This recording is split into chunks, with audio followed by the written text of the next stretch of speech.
राज और रवि दो बचपन के दोस्त थे। वो मिलजुल कर शरारत करते रहते थे।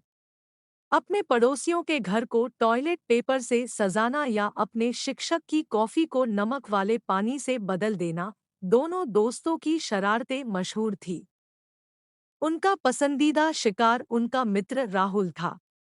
राहुल एक गंभीर और अध्ययनशील लड़का था जो हमेशा ध्यान से पढ़ाई करता रहता था।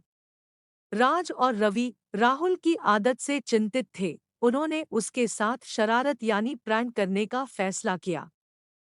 एक धूप वाली दोपहर राज और रवि पार्क में आराम कर रहे थे, लोगों को गुजरते देख रहे थे।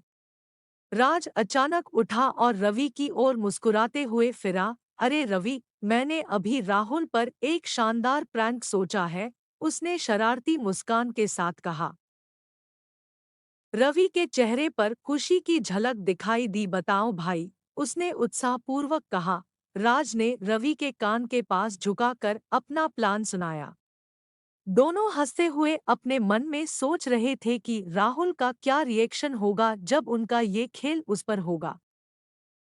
प्लान बहुत ही सरल था। वो राहुल के खो गए फोन को ढूंढने में मदद करने का नाटक करेंगे जो उन्होंने नजदीकी झाड़ में छुपा रखा होगा।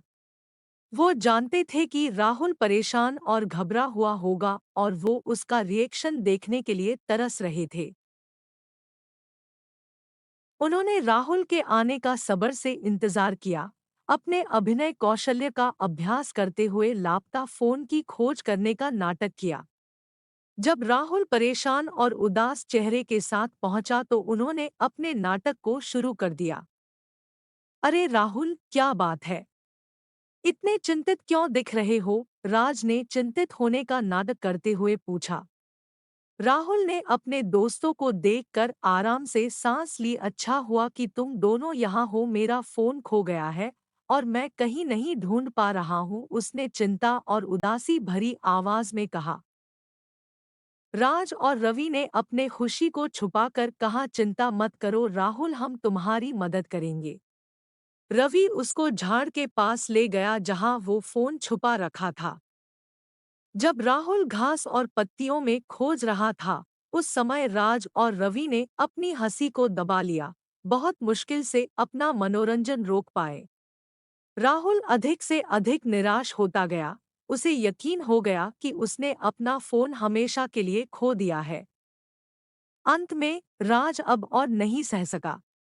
वह उस झाड़ी की ओर इशारा करते हुए हंस पड़ा जहां उन्होंने फोन छिपाया था और बोला, राहुल, तुम्हारा मजाक उड़ाया गया है। राहुल ने उड़कर देखा तो वो भ्रमित और खफा हो गया और बोला, क्या मतलब? मेरा फोन कहाँ है?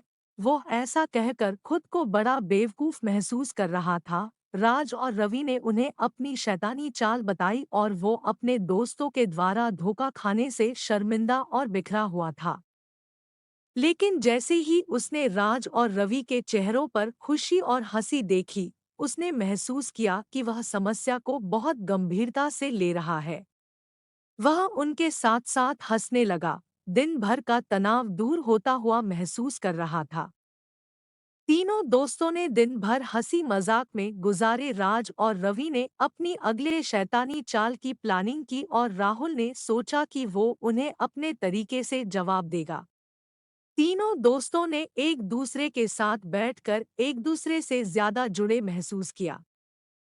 कुछ दिनों के बाद राज और रवि ने एक और प्रैंक राहुल पर किया। तभी राज और रवि ने पलटकर देखा कि राहुल के दोस्तों की एक झुंड जो मैच देखने आए थे, उन्हें घूर रहे थे। राहुल की पैंट नीचे उतरी हुई थी और वो पूरी तरह से बेवकूफ दिख रहा था। राज और रवि जल्दी ही समझ गए कि सिचुएशन सीरियस है और उस जगह से चले जाने का फैसला लेते हैं। उन्होंने जैसे ही भागना शुरू किया, राहुल के दोस्त उन्हें गुस्से से देखने और चिल्लाने लगे। तब राहुल को बहुत गुस्सा आया और अपमानित महसूस हुआ। उसे यकीन नहीं हो रहा था उसके साथ इतना बुरा मजाक हुआ है। उसके दोस्तों ने उसे शांत करने की कोशिश की पर राहुल बस अकेले रहना चाहता था।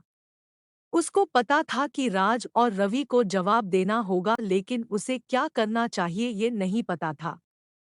कुछ दिनों के बाद राज और रवि एक दिन सड़क पे चलते हुए जा रहे थे। उन्होंने अपने नाम को पुकारते सुना। वे पलटकर देखते हैं तो राहुल उनके तरफ चलकर आ रहा था। उन्हें थोड़ा सा डर भी लग रहा था, पर राहुल शांत और संयम से देख रहा था। राहुल कहता है, सुनो दोस्तों, मुझे तुमसे बात करनी है। राज और रवि एक पल के लिए हिचकिचाते हैं, लेकिन फिर राहुल से बात करने के लिए राजी हो जाते हैं। राहुल आगे बढ़ते हुए कहता है, देखो मैं जानता हूँ कि जो तुमने किया वो एक प्रैंक था और मैं कुछ बुरा नहीं मान रहा हूँ। सच कहूँ तो वो प्रैंक काफी मजेदार था। मुझे तुम दोनों से एक मदद चाहिए। राज और रवि उत्सुक होकर पूछते हैं, किस प्रकार की मदद? राहुल जवाब देता है, मैं अपनी मम्मी और पापा के लिए एक सरप्राइज पार्टी प्लान कर रहा हूँ और मुझे इसको आयोजित करने में तुम्हारी मदद चाहिए। तुम लोग प्लानिंग और प्रैंक्स में काफी अच्छे हो और मैं सोचता हूँ कि तुम मेरे मम्मी और पापा के लिए एक बढ़िया पार्टी प्लान कर सकते हो। राज और रवि एक दूसरे को देखकर हैरान होते हैं, सोचने लगते हैं कि राहुल सच में सीरियस है या नहीं। लेकिन राहुल की बात सच्चाई से भरी लगती है और वो दोनों तय करते हैं कि वो राहुल की मदद करेंगे। अगले कुछ दिनों में राज और रवि ने राहुल के मम्मी और पापा के लिए एक परफेक्ट सरप्राइज पार्टी प्लान किया। वो कई नए आइडिया लाए और राहुल उनके क्रिएटिविटी से इम्प्रेस हो गया। पार्टी के दिन सब कुछ प्लान के हिसाब से हुआ। राहुल की मम्मी और पापा पूरी तरह से सरप्राइज हो गए और सबको पार्टी काफी अच्छी लगी। राज और रवि ने अपने प्रैंकस्टर स्किल्स का अच्छा उपयोग किया और खुद पर गर्व महसूस किया। पार्टी खत्म होने वाली थी तब राहुल ने राज और रवि को एक तरफ खींचा और कहा, मैं बस तुम दोनों का धन्यवाद करना चाहता हूँ जो तुमने मेरी मदद की। तुम लोग बहुत अच्छे हो अपने काम में और मैं खुश हूँ कि हम साथ काम कर सके। मैं अपने पहले के व्यवहार के लिए भी माफ़ी चाहता हूँ। मैं गुस्सा था और शर्मिंदा भी था, लेकिन मैंने ये समझ लिया कि बदला लेने से कुछ नहीं होगा। मैं उम्मीद करता हूँ कि हम इससे पीछे छोड़ दें और दोस्त बन जाएं। राज और रवि राहुल के शब्दों से चौंक गए। उन्हें कभी यह उम्मीद नहीं थी कि राहुल इतना समझदार होगा। उन्होंने राहुल के साथ हाथ मिलाए और वे तीनों पुराने मित्रों की तरह हंसते-हंसते चले गए। अंत में राज और रवि को एक महत्वपूर्ण सबक मिला। उन्हें समझ में आया कि उनके मजाक का कई परिणाम हो सकते हैं और कभी-कभी बदला लेने के बजाय साथ मिलकर काम करना बेहतर होता है। उन्होंने एक नया मित्र बना लिया था और वे जानते थे कि वे उस सबक को कभी नहीं भूलेंगे जो उन्होंने उससे सीखा था।